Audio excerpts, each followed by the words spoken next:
Hey, family. Eddy Moratin is our guest today, and I'm excited about talking with Eddy because he's applying some PPP to the work he does. What's that P? People, places, and partnerships.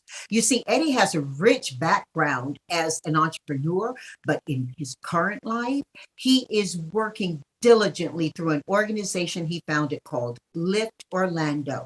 Lift Orlando, as a matter of fact, is an organization, not a person, who won Floridian of the Year because of the work they're doing in strengthening historically African American communities in a model that can work for every community. Enjoy the conversation.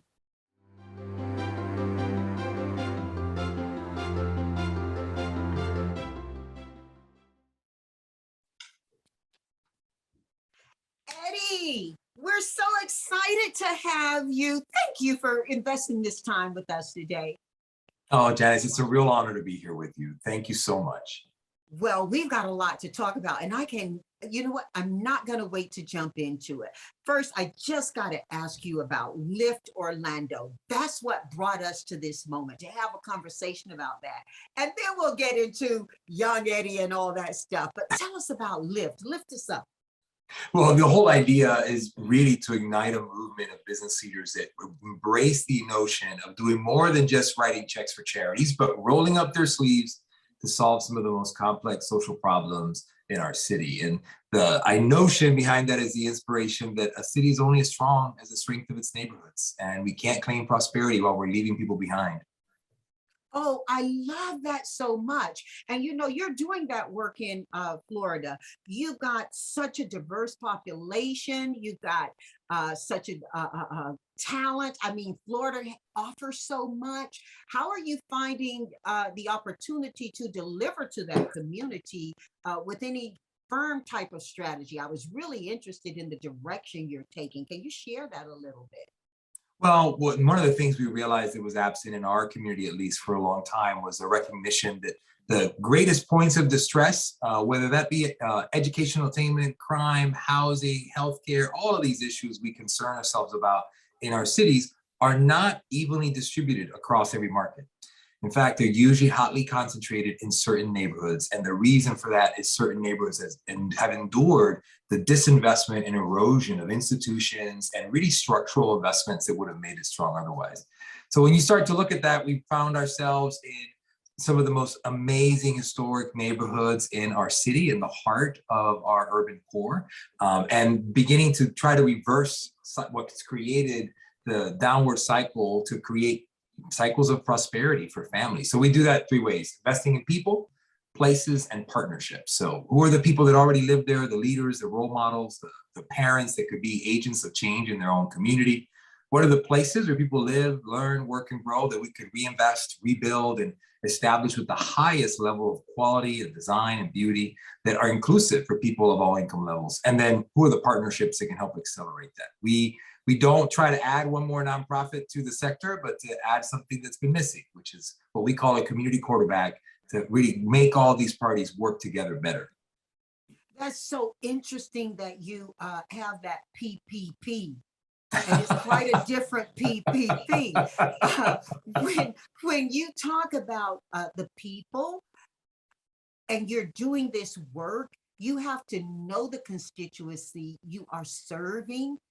And a lot of times we think we know a community. That's exactly and right. That community can have some very different energy or a very different need than we perceive looking from the outside, wanting to do good. How do you manage forward that for the partnership part of this PPP you're delivering? Well, you laugh at that, Eddy. You laugh at that. I love it. Well, it's also a very central part of what we do. So the work of the community quarterback can be organized in three buckets. It's the idea of advancing equity, building infrastructure, and facilitating collaboration. Things that for us, advancing equity simply means amplifying the voice of residents. When we started out, we had a lot of good intentions and ideas. We recognized our needs for certain things in this community, but we luckily had the wisdom of experts that pointed to a couple of aspects of our approach that needed to be nuanced. So instead of showing up and asking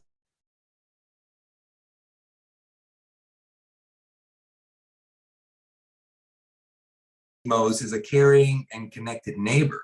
So we hired people who were unemployed in the community, trained them on how to do door-to-door surveys, and then use different types of questions. There were questions about, what do you love about your neighborhood? What would you like to change if you could change anything?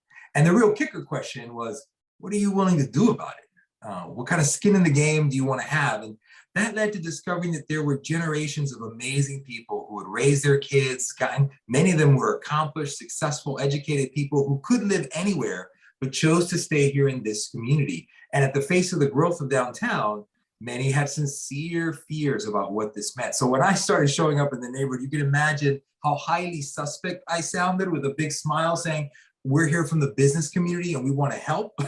I got called quite a few names, went home with my tail between my legs many a nights before we could build enough trust to at least say, this is good for us to think together about how we get ahead of gentrification to ensure that a future that is prosperous includes the families that have called this neighborhood home for so long. And so we're always working to build and rebuild and strengthen trust in the community, to do every project or program with the voice and desires of people there, and with a good inventory of how are they going to be involved, how are they going to have skin in the game. If anything can be done by residents, our job is to get out of the way, cheer it on. Maybe we support it, but for the most part, in 10 years, when a child grows up here and talks about what happens in their community, we don't want them to talk about some nonprofit. Hopefully they'll talk about how their auntie and grandma and pa got involved in something incredible that transformed their neighborhood. And yeah, maybe there was some group downtown, some Lift Orlando group that helped somehow, because that's a greater legacy to live up to. Oh, wow. You know, I do want to get into why you wanted to do this work, but before we go there, can we stay in some of the conversation you just had? You talked about gentrification and getting in front of it. What does that look like? And how are we defining it? Is it good or bad? You know? Oh, that is the question. You know, the technical term or definition of gentrification, the word literally means the return of investment. It comes from the era of the landed gentry, where people lived on land and they paid to live on that land and they worked that land, but it wasn't their own. The aristocracy owned all the land. And then cities came about in the Industrial Revolution. As people left the kind of open lands of farm fields, the gentry sort of disappeared in many ways. When in 1999, every major city was hollowing out because the suburbs were growing to the max.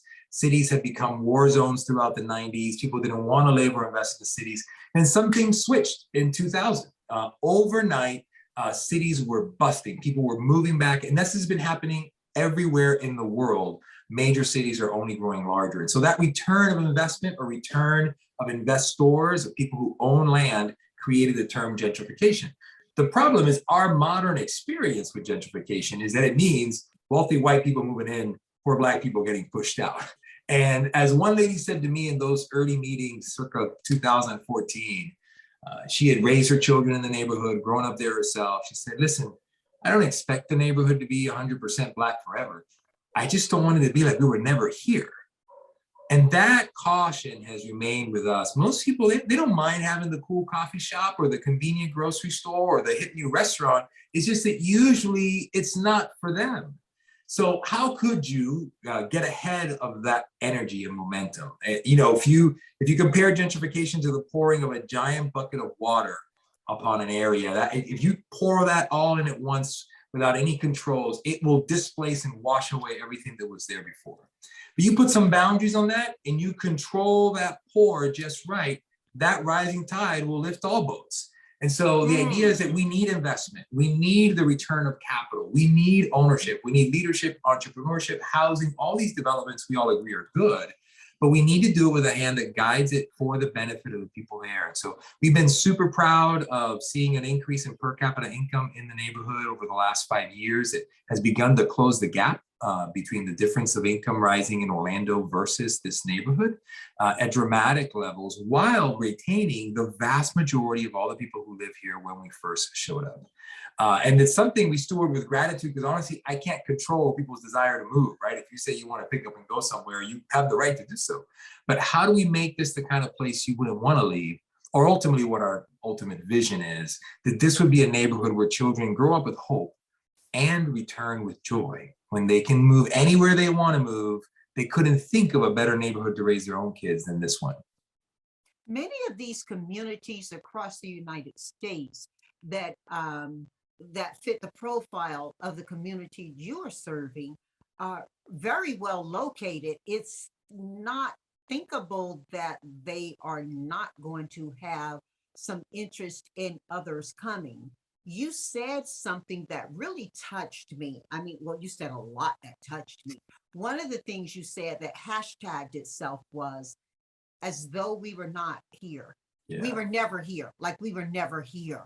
Can you lean in on that a little bit, and why does that matter? It's supremely important. It's a lesson that I think we were sensitized to, but definitely learned more and more working with the community. The tendency of showing up, even if you have good intentions, is to behave as if you just found a blank canvas in a community and you're building something brand new.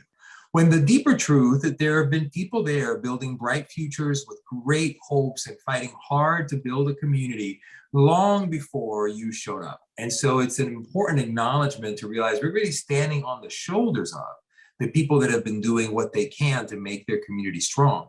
And if you do that, then you can properly integrate the acknowledgement of that ethnic heritage, the history, the legacy of the heroes in that community, even while you're bringing a new infusion of investment and capital. So that second P of places is recognizing that it's the environments that people have to tolerate, the places that when you live in the place you simply can afford to live and everyone around you immediately is kind of dealing with those similar circumstances, it limits the reach of your network, your access to opportunity, and people may criticize you for making poor choices, but in fact, all you have are poor options.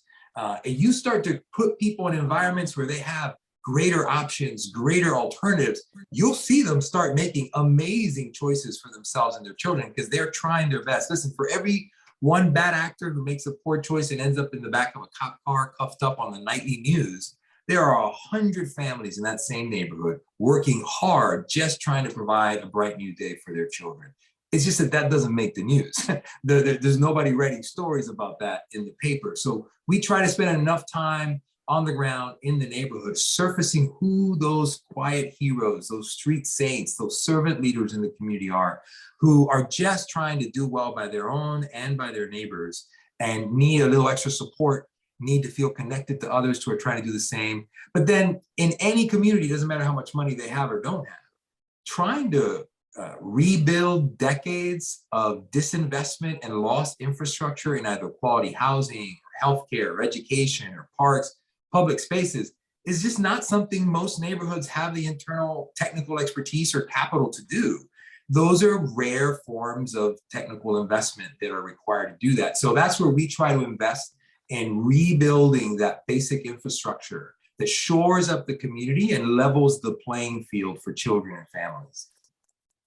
Um, when we talk about, let's stay with places a little bit, as you were talking, you were describing more than your community, especially when you talk about the need of it. You may not remember, you may not be old enough to remember Try when, me. okay, Washington, D.C.'s pet name, what was it for years? Oh my gosh. I'm trying to remember what you're referring to. Chocolate City. Yeah, that's right. That's right. Chocolate City. It was the Black capital of America. That's right. Yeah, and now it may be white chocolate, you know, it may still have chocolate, but those folks were up and out very quickly, selling short and not gaining enough to buy anywhere else. Was that their behavior, or was it you talked about talking with people and finding out what they want for their community and how they want it? You also said something that, I mean, you're hashtagging the moment away. You were talking about, you know, what often looks like poor choices are simply poor options, maybe simply poor options. So when we look at DC, DC has gentrified. When we look at Leimert Park, it's in a process. Leimert Park is in LA, and you may be familiar with Leimert Park, you know, because it has a very strong Yeah. culture. What can Leimert Park learn from what you're doing that DC didn't get the chance, the option to learn from you? Well, you're hitting on something very important that is lost on most people who have concerns for their city and their community. If you are either philanthropically invested or you're a generous supporter or volunteer in the nonprofit sector, in Orlando, we learned that the vast majority of our work in the independent sector was about addressing issues and causes across our region. So we wanted to feed the hungry and house the homeless and address these issues that are very real. But the categories of crisis relief services were so crowded, over 90% of our nonprofits were trying to serve some immediate crisis. The problem is 95% of our poor were not in crisis. There was no recent event, there was no hurricane, no earthquake that led to their circumstances. They were in chronic long-term poverty, and that poverty was concentrated in a few neighborhoods. In every city in America, anybody can tell you where those neighborhoods are. Where do you not want to be late at night? Where do you not want your kids to go to school? Where do you not want fill in the blank? You will find those places have a history. It's not that people woke up one day and decided they want to ruin their neighborhood, and that's why it's not an ideal place. There are circumstances that involve the disinvestment, the lack of access, whether mortgages or small business loans or infrastructure or equal investment from the community at large, that make these communities lag behind. And it's the reason why today you hear so many people quote that your zip code is the #1 predictor of your life outcomes. You can give me a child without showing me the color of their skin, their DNA, their family name or lineage, just give me their name, their address. And with alarming accuracy, an expert can tell you their likelihood of graduating from high school, ever going to college, landing behind bars, even how long they're likely to live. And that just is not right, especially since that child had zero choices in the macro impact of that statistic. Of course, we all have individual freedoms and responsibility. You can choose to ruin your life all you want. That alternative is always available to us. But some circumstances are so preset for communities that have been underinvested historically that all of our charity and good intentions and philanthropic investments are missing it because we don't acknowledge that poverty and place are connected. If you want to start creating more just and equitable, upwardly mobile cities in America, we have to start realizing people are trapped in places where we have disinvested and created a lack of access to opportunity for generations. You want to reverse that? You got to go back to focusing on those few places. And it's also where philanthropy gets the most bang for the buck. Final example on this, if you were my doctor and I was diagnosed with cancer and you wanted to treat that years ago, your best alternative was to radiate my whole body. You'd kill a little bit of all of me, but you'd hopefully get rid of that cancer. Today, at times, you may have the alternative of, with laser accuracy, focus in on the one place where that cancer exists, not touch the rest of me at all, but you give all of me life. This is what we have an opportunity to do for cities today. There are a handful of neighborhoods in every city that are causing distress for the whole region, but especially for the people who live there. Care for those people in that limited number, in those limited places, and you make the entire city a better place, and you reverse the cycle of poverty into cycles of prosperity for those families. So we've been betting on that if you simultaneously help people make all the great choices they want to make and improve their odds by transforming their physical environment, eventually they don't need charity, they don't need any nonprofits to be active there at all. They're just another thriving neighborhood in a city. Wow. Oh my goodness. Listen, when we think, Eddy, about Sam and Penny Jones settling in Orlando, close near Orlando, as ex-slaves in 1880, and we hear the conversation you're having today, what measures as success and what measures as failure? Is that gap where you're making your best impact right now? Janice, I am so impressed that you would mention Jonestown and Sam and Penny Jones. Most people who live in Orlando do not know those names. This is the first Black settlement in Central Florida and has incredible implications. Its history, its birth and demise have incredible revelations to who we are as a city. I think we need to zoom out a lot of times when we talk about justice, inequality, or poverty, or prosperity. We need to recognize and remember with gratitude America is the place that invented the idea of mass upward mobility. Never before in the history of the world, and never since then has anyone come close at delivering to a mass populace the notion that every citizen with all access to rights for what this country has to offer with this economic and political system has the ability to create generational wealth through private ownership and all the rights and freedoms that are promised And by. is what has drawn so many people to America, my husband included, who most people never saw him as an immigrant, but he was a white male, 100% lineaged back pre-1500s, because England had the Book of Records, right? Yes. So he travels back to the pre-1500s in his family line, who came here, naturalized as a citizen before he met me, but he was drawn here toward the opportunity of mass upward mobility, not just from the movies he saw as a kid. He was a young boy in World War II, and all of the men had gone off to fight World War II. Homes were derailed, or to create weaponry, and he grew up in a country that had a lot of want and need in it. So when he became an adult, after he did his national service, he headed to America because he wanted to come to this place where the fact that a war that broke out and deprived him of an education would not be an impediment in America to his opportunity to wildly succeed.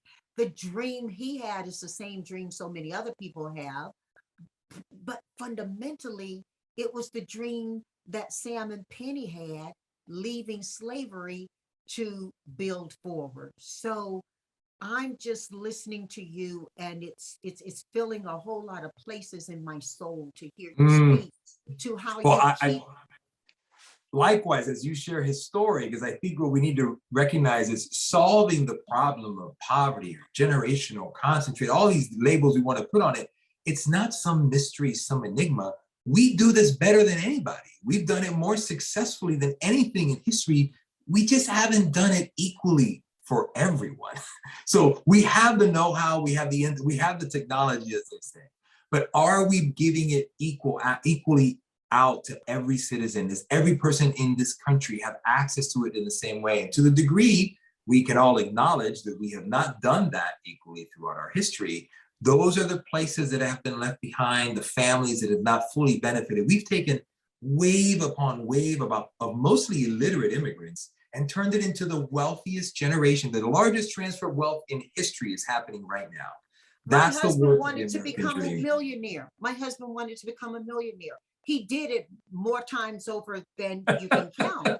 And he transitioned just over a year ago of Alzheimer's.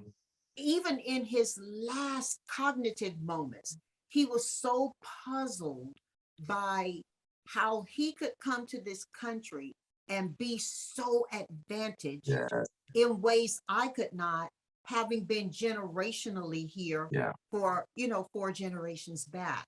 It unsettled him that he could get better opportunity than I could in ways that he could measure and he could feel. It broke his heart to some degree. So what you're saying is feeding a lot, Eddy, and I think a lot of people are listening to what you're saying.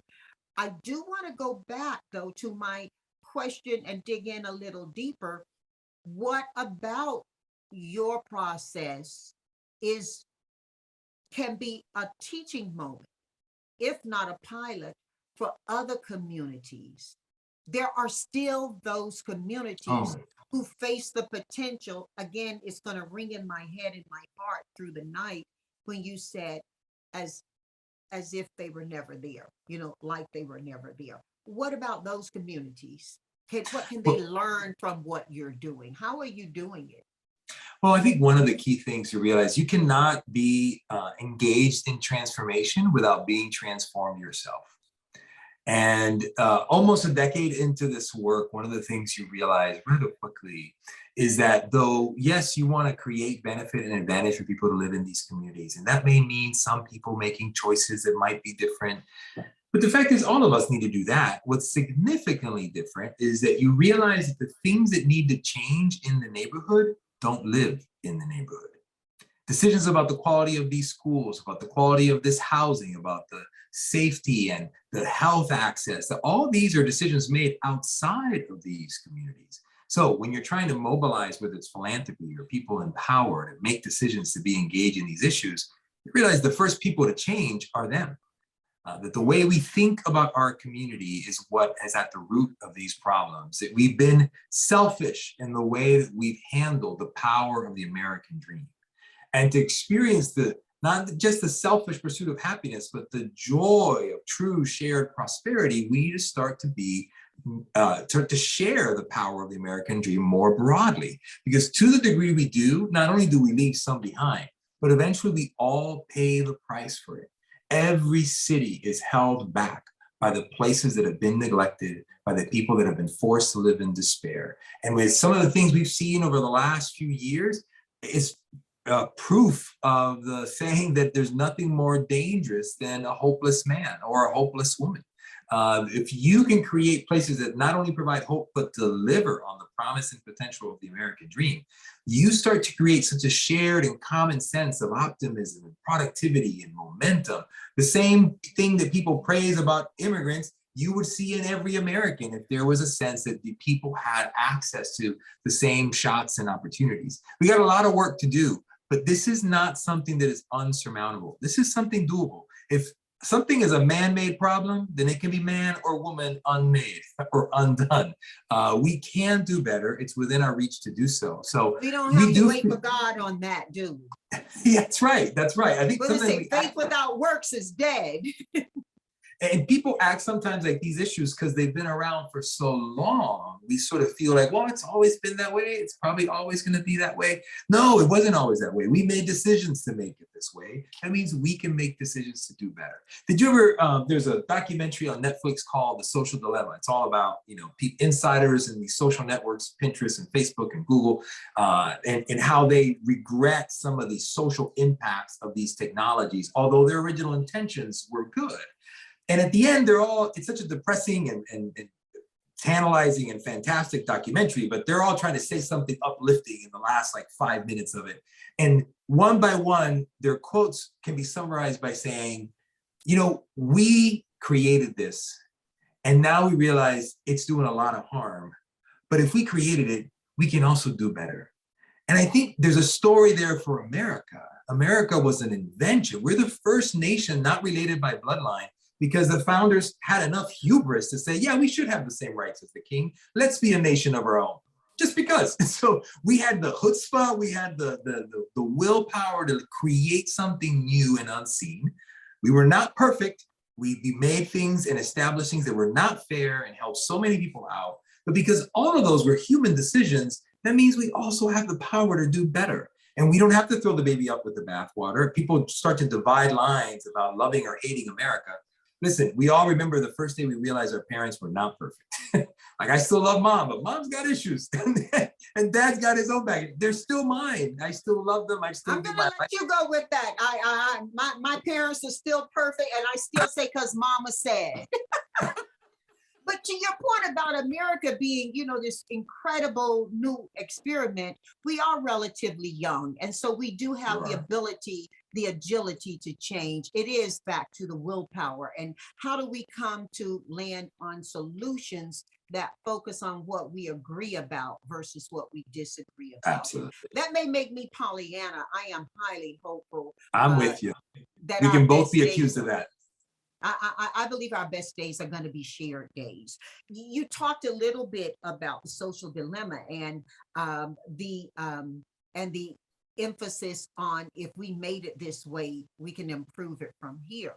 I did want to ask you, though, when we go back to the communities like the community you're working in, and like the many that have similar profiles, where people work and what they're ready to do matters a lot as well.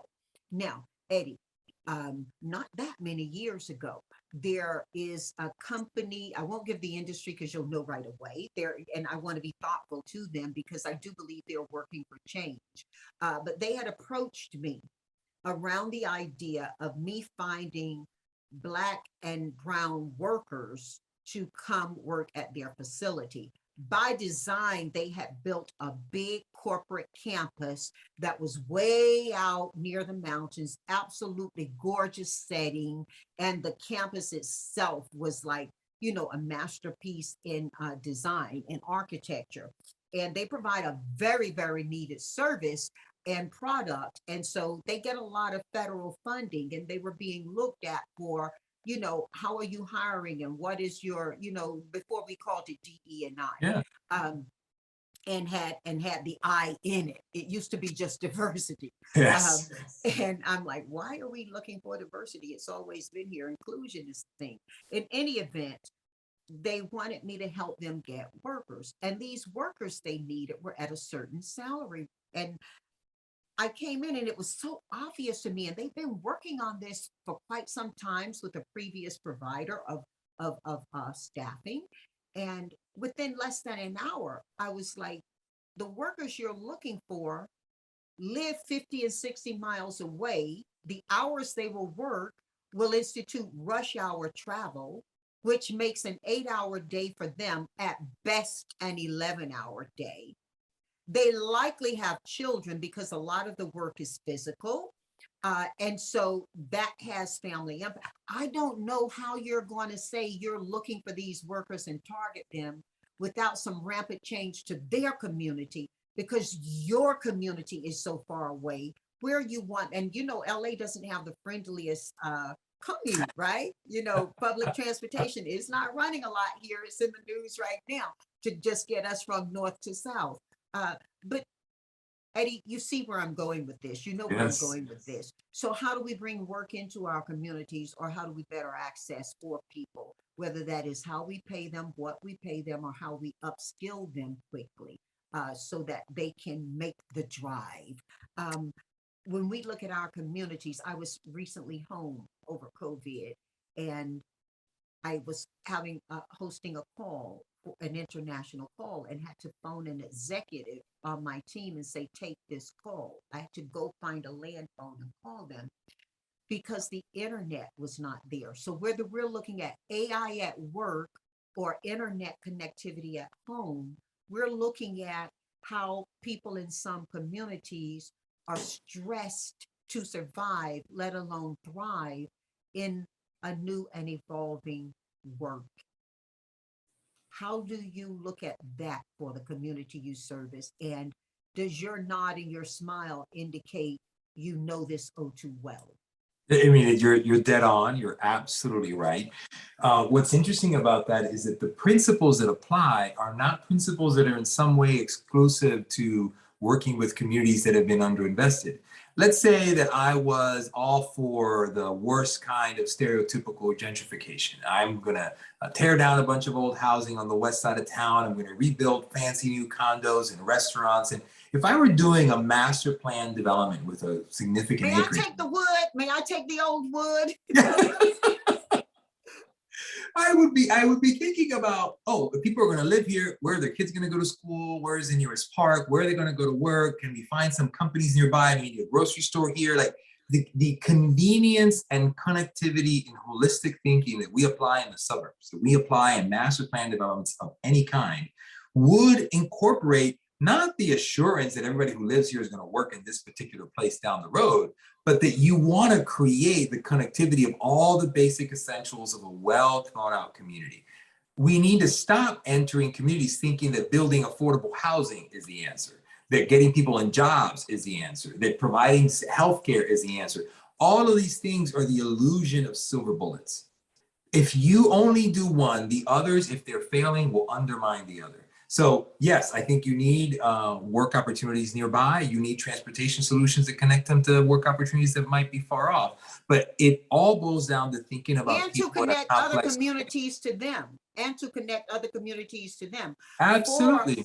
For the rich culture, they bring in their local businesses, whether it be food or music or, you know, just the opportunity to bring others to them safely and, with an enjoyable experience. Janice, you'd appreciate, we just helped found the first Black business founded Main Street in the city of Orlando. And the vision of the group of founders, all restaurateurs and entrepreneurs in the neighborhood behind it, is the same way that most cities have a little Italy or a Chinatown, or we have a little Vietnam here. Where's the Black part of town that we all want to patron and hang out? And regardless of your ethnic background, you want to go there with your children, enjoy great music or restaurant. You don't drive through in a hurry or around it. This is the place that you really are proud and excited it exists in your city.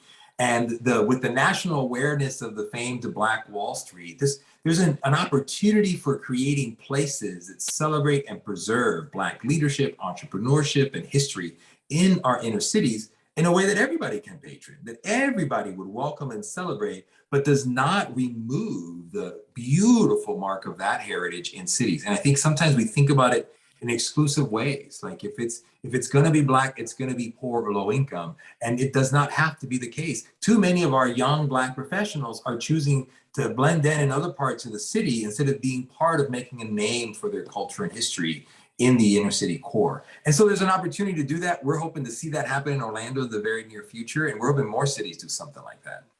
Oh my goodness, you're making it sound so attractive. And I got to tell you, I wasn't considering Florida as a place to go to to retire. I mean, we all Nevada end up and down here sooner or later. California. But why are you competent to this? What is it that so I guess I'm asking you two questions right now. Why are you so compelled by this at the personal level, if you'll share it? And why are you so competent to it? Why is it you? What about your experience? What did you walk away from to do this? I say there are two particular memories. My mom and dad divorced when I was young, about 8 or 9 years old. And we went from, they both had great jobs working at the Geico headquarters in Maryland. I was actually born in DC, but grew up in Silver Springs, Maryland. And when they divorced, in the short years that followed, my mom found herself trying to raise kids on her own as a single mom on welfare, eventually in public housing, and trying to take advantage of every public benefit we could in order to survive. A few years later, she remarried, and my stepdad was a successful entrepreneur at a young age, and I got to see the power of business to provide for my family and for other families. And that the spirit of being able to make life possible for so many through the power of business was something that really got me hooked.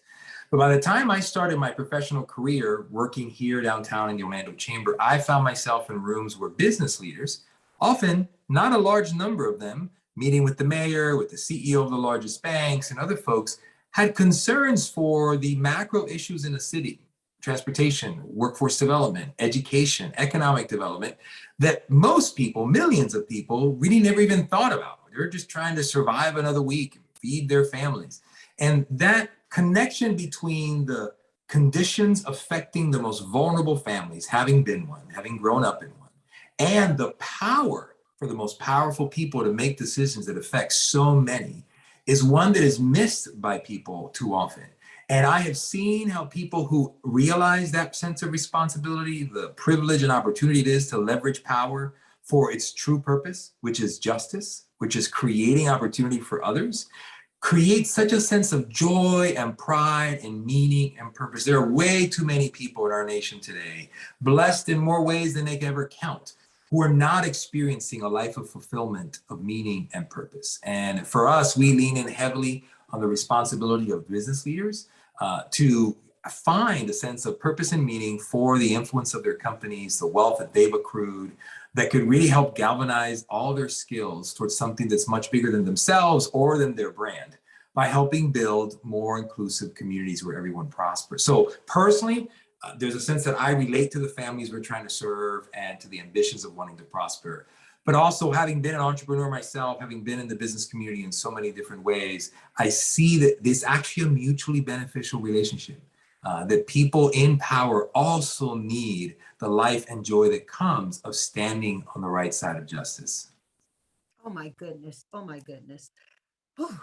Eddy, you just talked about having been able to grow up and see life on welfare, and then seeing life faring well as a young man. When you consider those experiences that I'm believing were in a short cycle of your life, both of them occurred, Mhm. and you had a great consciousness at a personal level to the larger implications. Does that then influence you when you talk about the return of capital?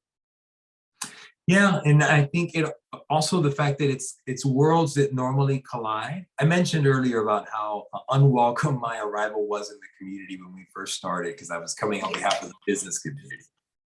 You asked me before we started about the picture and over my shoulder of this locomotive. It's an Yeah, I old was going to historic train. that because it hit me. It hit me just like this. Well, most of us, our attention gets caught by the speed and power of the train, or really probably more likely where we want to go on that train.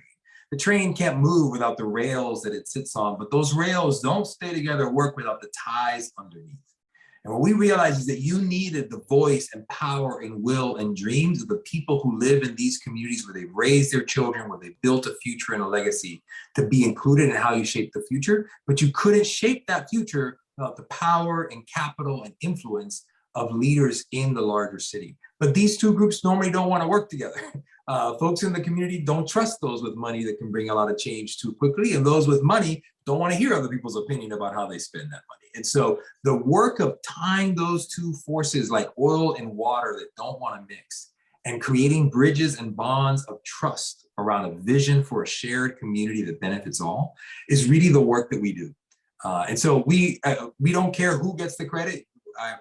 I forget who originally said you get a lot more done when you don't care who gets the credit. At the end of the day, that the right thing is happening in the community, that's the right thing that should be happening in our city.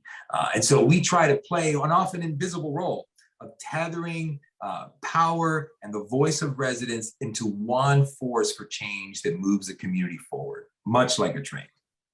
And when you say, you can get so much more done if you don't care who gets the credit, it's interesting because I just had a conversation last evening with someone who's taken over quite a large NGO. And one of the things that was commented about as a point of, can we talk about this? Can you give me some thought on this, JBH, is that people were all rallying about what was in it for them or what the change would mean to them. And this new CEO said, and all I was trying to meet with them about was who the customer is, who the customer is, who the many people are who we've come together under this banner to serve. And it became a thing of culture. Culturally, how are we approaching to solve these issues?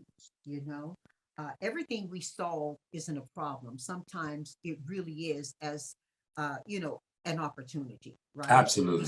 We solve for something better. And I think that's a mistake that sometimes when we look at our communities, and certainly community that you're servicing through Lift Orlando, we look at it and we see the problems on it. When we hear passion, as you're speaking about solving, I see so much opportunity Oh my in goodness. what you're saying. I mean, you talk about place and the zip code, but also talk about, I mean, it seems a cheap shot. Talk about the weather, it's fantastic, And so if the weather is fantastic, then does it lend itself, if the land is there or the land can be treated, that you can have local gardens, and if you have local gardens, are you improving the environment and the air that kids are smelling in their homes? And, so my mind is going there when you're having this conversation about this rich opportunity to have this petri dish for success.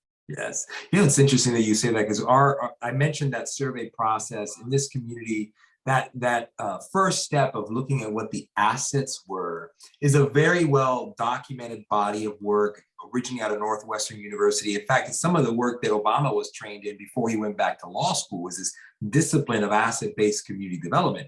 It may be, some say, the only explanation for the dramatic drop in crime in every major city in America over the last 40 years. There's no change in law enforcement or policy that explains why the war zones of the 80s and 90s we knew in all those Charles Bronson movies and everything else really don't exist, except for some places in Chicago and some corners of LA. You don't find that in most cities anymore. The fact is that the only thing that has grown at the same rate have been the number of grassroots, resident-led, community organizing efforts. Somebody starts a neighborhood watch program or a regular block party or a Main Street, and you don't want to deal drugs on that corner anymore because people are talking to each other. People check in with their neighbors when they don't see each other. That has had a resurgence in the last few decades in a way that's been transformative. It has not been successful at changing the economics. What's really good at doing that is the top-down, capital-intensive investment of developers, municipalities, and corporations. They buy out undervalued assets, build a ton of new stuff. We all get excited about the new restaurant in town, but the people who used to live there end up displaced. And in many ways, the goal was to take these two forces often at odds and see them as incomplete models. And in the spirit of partnership, and by that we mean having a shared vision with the residents of Westlakes, the people that we serve in this community, having shared values about what it means to be a good neighbor, and making sure we have a shared voice, that we're speaking together about what's best for all. That in that kind of a spirit, you can build the foundation of trust that leads to shared communities in the future, and the kind of pride that children grow up in a place that they want to represent the rest of their lives and even come back and raise their own children there. That's sort of the ultimate definition of success. It's not just how many people leave here successful, but how successful the place is that they all want to come back. When we were students when actually I was an Upward Bound student before a student at North Carolina A&T State University. Oh. Okay, FAMU. Yes. In any event, one of the things we would talk about out on those lovely grounds, sitting outside, back in the days when you sat outside on the grounds and you talked, Yes. literally on the grounds, we would say, don't just vote, serve, and don't just talk, listen. And that was what propelled us forward as that season of students to do the kinds of things we've done. I love that. And it's almost as though you were hearing the whisper of that in how you've chosen to do this, Eddy. When does it get tough, and when does it get tempting to, kind of scream?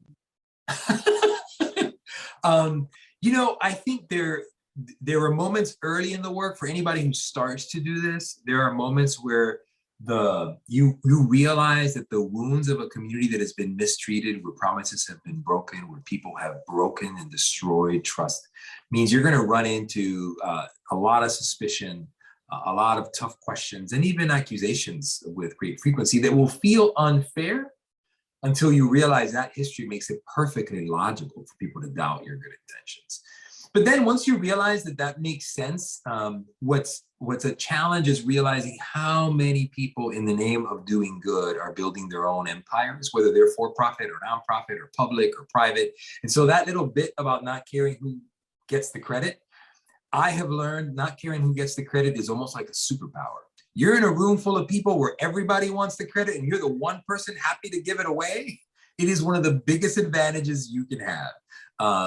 And then ultimately, when you start to think about how to move the work forward, maybe the angst we're having today is the tension between being faithful to the long-term hopes and promises to this community, while the things that we're learning are also so needed around our city and around our state. And so we're starting now to do a lot of the hard work to document what are the ways we can help other groups accelerate. If something took me 5 years of beating my head against the wall, can I help you get it done in 18 months? Just by having the confidence that I've paved the way for you. We're members of a national group called Purpose-Built Communities. Warren Buffett, Tom Cousins, and Julian Robinson, they fund this free consulting firm for any city trying to do the same thing, inspired by the success and work of Eastlake and Atlanta. And they've learned a lot from failures and successes there that they've tried to translate to others. But here we're positioning that on the screen right now. So good. Purpose-Built Communities, how do they visit? Yes, purposebuiltcommunities.com or .org. It's a fantastic resource. They've really been a lifeline for me. Early, when you're doing this work, as much as everything we're talking about makes sense, in most communities, when you start to talk about mixed income housing and cradle-to-career education and redeveloping communities that have been left behind, folks either look at you like you've got 3 heads or with a bit of pity, like, oh, that sounds real nice, Eddy. Good luck with that. But it is possible. It takes a lot of us and it's really hard, but it is possible. Wow. This is so exciting. So for all of our family who are listening right now, they know how to get to purpose-built communities, and they can also visit Lift Orlando, which, by the way, recently was honored by the Floridian of the Year award from Florida Trend. Talk about that. It's a fantastic privilege and made extra sweet by the fact that it's only the second time they don't give it to an individual, but they give it to a group of people. So all of our residents, our business leaders, our partners, our board, anyone who's made Lift Orlando possible, I get to say congratulations for being Floridian of the Year. I think it's also an early indicator of a true appetite in our state for this kind of just and holistic investment in our communities that creates opportunities for families. We've been so delighted. That was a really sweet surprise to start the year with. Mixed income housing, that's incredible, because so often and for so long, the trend is to isolate communities based on income. Yeah, if there was one practical idea that has incredible legs to it for communities to consider, is the idea of economic mixing. This is the way America was organized for a long time. You didn't have to be wealthy. You might have lived in a small home, but you knew the family in the big house on the corner. You knew the folks that owned the hardware store or the grocery store, and you were connected to these networks. Today, America is largely segregated by the gated community we can each afford, and you only really connect with people of the same economic stratosphere. The idea of building mixed income housing is one that's not new, and a lot of people apply it in different ways that are not all ideal. For us, we define it as meaning a high standard of quality, design, and amenities that any college-educated, entrepreneurial, successful person would proudly live in that setting, raise their kids in that environment, but you do the hard work of creating affordability within for more vulnerable families. You know, when we started this work and to talk about mixed income housing, I spoke to a group, and my white credit as our founder, our chairman of our board, Tom Sidema, who first sort of stirred the pot for us to round up these business leaders to start Lyft, were speaking about this concept. And one gentleman in the room said, how the heck are you going to get high income families to want to live next door to those people? And I remember, like, I can't even tell you what I said at the moment, but I was so stirred by that remark that shortly after I was talking with a gentleman by the name of Noel Khalil. Noel is a famed Atlanta developer, 30 plus years of mixed income housing, just passed away late last year. And he's a legend in this field, eventually became my joint venture partner in our first development. I said, Noel, you have been doing this for so long. Surely somebody has made a remark like that to you before. What do you say to that? Noel started laughing. He said, hey, you can mix incomes all day long. What you can never mix are values. And the values of wanting to live in a quiet, clean, safe community where your kids can run and you respect your neighbor's property, that transcends income levels. In fact, there are a lot of people make a ton of money. You would never want to live next door to them. And that basic principle around organizing communities around community values that tie folks together on the notion of being good neighbors has been an organizing force for us. When you make it so that people are brought together by that and not excluded by income, you create upward economic mobility, because that's what makes the world go round. All of our greatest opportunities in life have been because of someone we knew opening the door to someone we didn't know. If you are isolated in a city, in communities that don't have access to opportunity, you never tap into that intangible asset the rest of us take for granted. If you reintroduce that into the community, you really don't need many nonprofit programs there for people to thrive. They find their own way to success. And talk a little bit as well about cradle-to-career education. You know, the commitment to doing that entire pipeline is now a well-documented approach for a lot of good reasons. But one of the early ahas for us was learning about the largest longitudinal study done by the federal government on a federally funded program. The federally funded program was Head Start. And it found at the end of the study that Head Start was very successful by its goals. It was preparing children to start school with all of the basic fundamentals to do well in their first years of school. But when they traced the individual children that had gone to Head Start, since the vast majority of them went to underfunded inner city schools, more than half, by the time they were in third grade, were so far behind, it was as if they never had Head Start. And so the commitment to not only provide world-class early childhood education, but make sure that children not just have the support services to stay in school and graduate and stay out of trouble, but more importantly, are also receiving the rigorous academic preparation to compete on any stage in the world, to go to any school of their choosing. A lot of times people talk about the need for the return of vocational training and technical skills and sort of trade and labor. Is like, yes, all those should be options our children consider, but they should not be limited to those. I want every child to be able to go to any school they want to. They want to go to Harvard or they want to start welding. I want to give them every tool they can so they can have every option available. And you talk also in this, and I can't say ideal because you're making these things happen as you're talking, you're working toward them. You talk about health and wellness centers, not just health centers, but wellness centers. Now, do I infer that you are talking about people keeping fit, not just getting fit or pre-planning for wellness? I mean, go for it. You've got bold ideas and you're taking bold measures. Well, I'll connect these two because for us, our early success in education is nothing brighter than our Early Learning Center, a partnership with the Bainham Family Foundation out of Maryland. The Primrose School is one of the top 3 brands for schools. They're really 450 plus locations only in wealthy neighborhoods today, and Advent Health, our local hospital system. And what we have been able to create is the only Primrose schools where families of lower income brackets can find affordable ways for their children to receive the highest quality education in preschools. And it's the only one that has a full service kitchen with staff preparing fresh meals on site every day, and maybe one of the only centers of its standard in the country with a full-time physician assistant on site. Your baby gets sick, you don't miss work, you bring them in. But it also provides wraparound healthcare for the entire family in the surrounding neighborhoods. Building on that, we've been able to orchestrate the first ever large-scale partnership between Advent Health, Orlando Health, and Florida Blue insurers here in town, with the help of a local foundation called Dr. Phillips Charities, to build a really entirely new approach to community health. Our community had 1/10 the health access points of wealthy neighborhoods with the same population in town and far more need. And what we needed, however, was not just a clinic. If we opened a clinic, it would be plenty busy by people coming from all over, but it doesn't mean that people who lived in the neighborhood would trust that clinic to go there. So this approach is a 30,000 square foot facility. The bottom floor is entirely designed to be the heartbeat of the community. In fact, it's been named by residents as the heart of Westlake.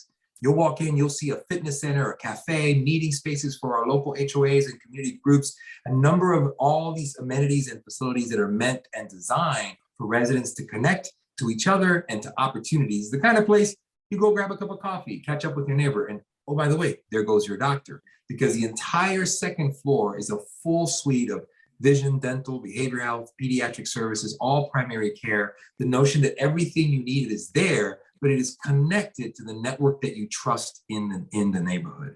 We find that most healthcare investments in clinics do not build bridges on the terms of trust. They focus on access. People need access, let's go put something there. And we all know there's good reasons why in our communities we don't unilaterally trust healthcare providers. There's a long history and rationale for suspecting those kind of outreaches. So this, we hope, will build a kind of connection to relationships and positive peer pressure and behavioral changes and social dynamics that lead to better quality of life, better health choices, a plethora of more healthy options, but ultimately better longevity to increase the quality of life and life expectancy in the neighborhood for everyone.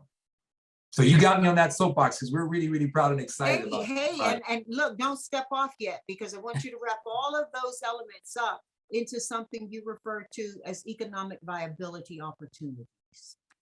No, thank you. That is the real bottom line. You know, the year when we were first starting talking with the community about this, and the ideas were bubbling up from their lips of housing and education and all the opportunities that were needed. It was a resident who first said, well, you can do all those things, but if people are still poor, if they're not making more money, well, what are you going to do about people's ability to prosper? And so we really added this fourth pillar of long-term economic viability. the idea of creating generational cycles of prosperity in this neighborhood. How do we unleash the potential for that? For people to not only do better within their lifetime, but to start their children off in such a better place than where they started. That is the core essence of the American dream, right? Knowing that my children will do better than I did when I began. And that is a serious goal of ours, to see our businesses grow, prosper, and create jobs in the community, to attract employers into the neighborhood through new commercial developments. And to date, so far, we've been able to see over $25 million go to local women and minority-owned businesses in this area. We've increased and closed the gap of per capita income compared to the city by about 65%. But truly, we're just getting started. The goal is to completely upgrade the trajectory of financial prosperity for all of our families, while the neighborhood around them transforms into a place that elevates their dignity and pride and heritage at the same time. Eddy, our family is a vast and highly diverse group of people who all come together to listen to moments as you're talking about, the audience of this podcast. And they happen to be in large part individuals. Many of them are in their 20s. Some are, aged as I am. If they want to be able to get engaged in something similar to what you're talking about, how do they do it? How do they make that first step? And does that first step always have to lead to another one? How do they figure out how to do it? Listening to you is inspiring, but what's the call to action? Absolutely. If you're in Orlando, if you're want to become engaged in a direct way with us or any of our partners, obviously you can go to liftorlando.org. You can find out about tours and opportunities to serve. Around the country, Purpose-Built Communities is my favorite resource to recommend. They are an amazing network of peers, practitioners, and experts in this space, trying to do this in over 25 cities now around the US. And the goal is that we know exactly the number of neighborhoods that need this in every state, in every city, and around the country. Enough of us start drinking this Kool-Aid and focusing our investments and work on loving a specific neighborhood for a long time, we can reverse all the things that are so painful for all of us to know about and endure. And I'd ultimately say what a mentor of mine said to me when we began this work, that our communities, what they need most is not more programs and services. It's not more big-hearted volunteers doing rather generic labor around projects that people could honestly do for themselves. What our communities need most is the same thing you and I need, is a caring and connected neighbor. You look for ways to do that in your own backyard, and you'll transform the world in just as dramatic fashion as we're doing here. That is so awesome. Okay, look, we're going 4 for 4 now, okay? In 4 for 4, I'm gonna ask you 4 questions, okay, and I want 4 answers from you, okay? And we're gonna start out, Eddy. You get to invite anybody to dinner you wish, who is, they can be transitioned or they can still be alive. We're not talking about future people though. Don't bring your superhero. Well, maybe you can. Who's coming to dinner? Guess who's coming to dinner? How many people? 4. 4 people. And why? Brian Stevenson from Equal Justice Initiative, and the author of Just Mercy, that was made into a movie. Edward Cecil Guinness, the heir to the Guinness family, who advanced affordable housing, education, healthcare in Dublin and London centuries ago, and on his wedding day took a £5 million gift, gave it away to charity, and moved with his new bride into a public tenement housing just to draw awareness to the conditions of it.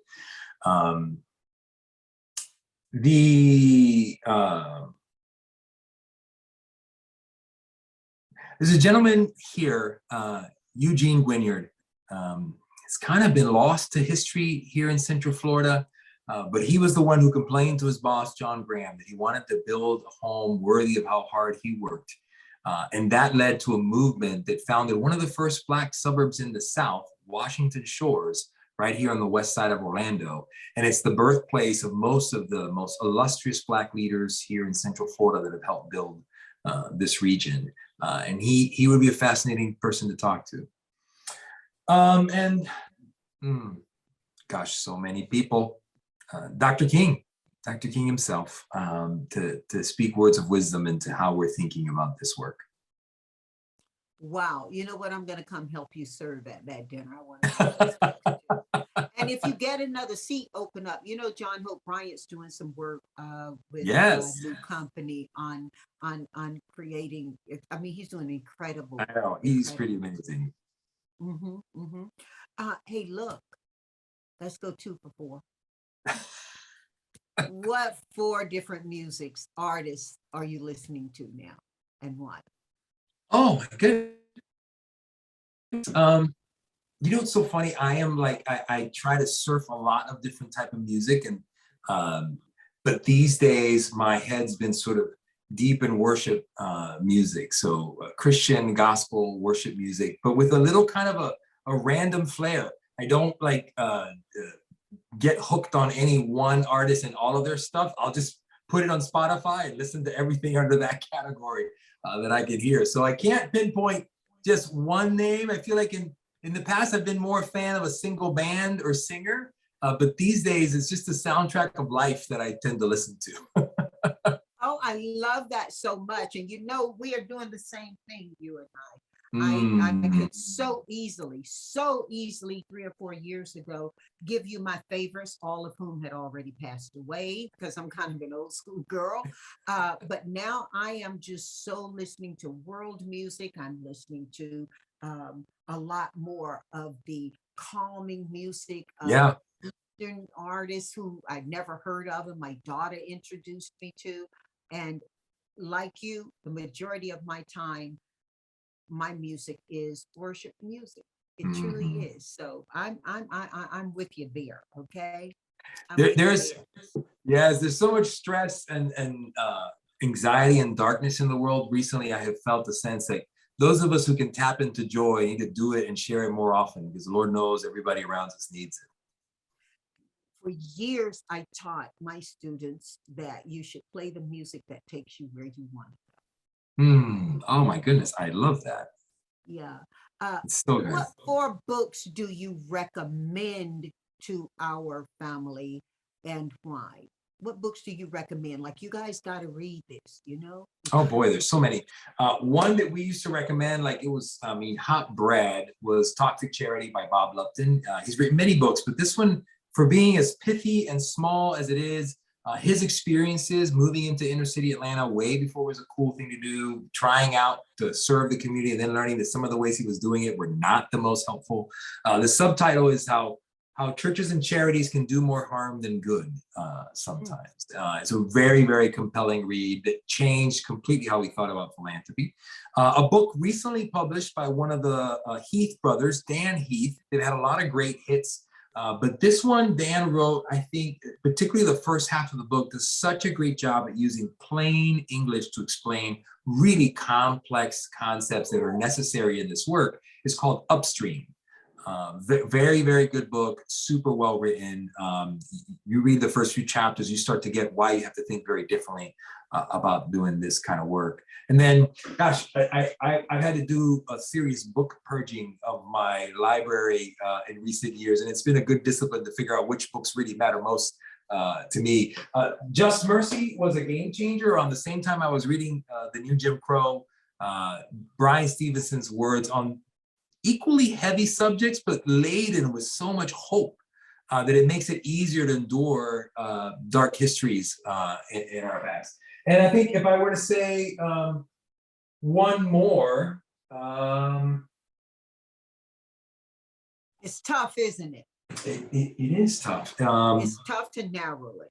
I would say there's a little pamphlet, it's very, very small, by the Trinity Forum called A Man Who Changed the World. And it's the history of William Wilberforce.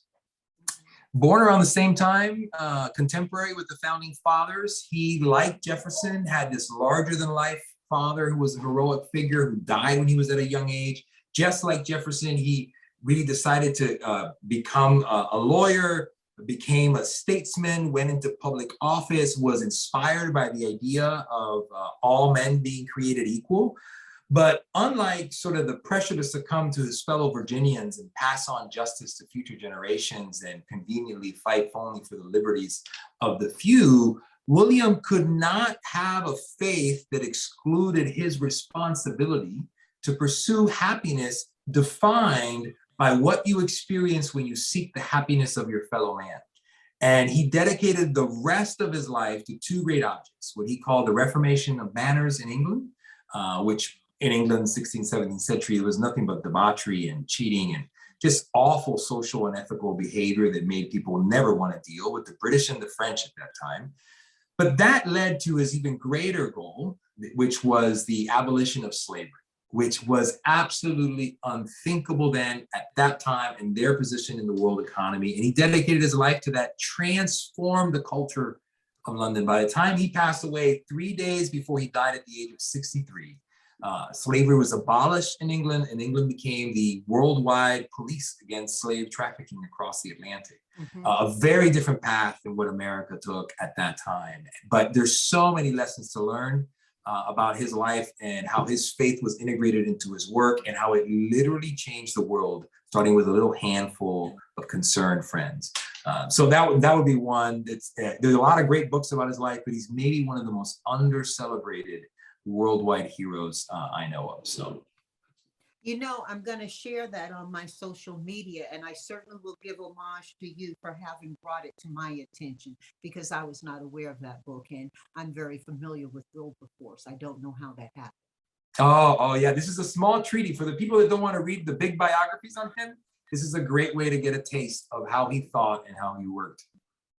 Well, listen, we're going 4 for 4 here before we, I don't want to say goodbye, before we conclude this first conversation. That sounds great to me. You've given so much, and contextually and inherently, certainly you've answered this question. Will you dynamically answer it in a concise way for us? Take the time you want, but be very pointed. What are the 4 best pieces of advice you've been given that you can share with this family listening? And why are you giving it, and who gave it to you? 4? Mm-hmm. My mother told me, if you mop a floor, mop it like your name is written on it. Do your work with pride. A